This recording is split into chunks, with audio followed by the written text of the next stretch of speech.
In this video, I'll show you how to edit code in Lovable. First, open your web browser, go to the Lovable website, and sign into your account.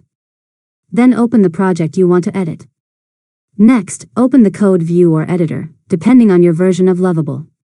This is where you can view and modify the files that make up your application. Now, select the file you want to edit from the File Explorer.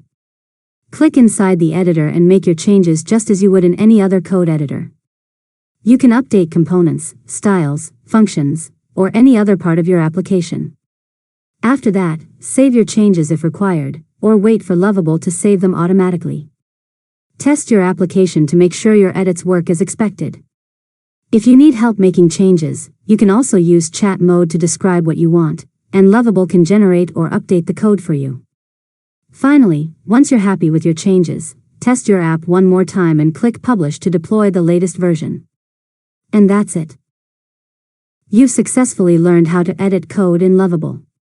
If you found this tutorial helpful, make sure to subscribe to LearnModelab for more tutorials.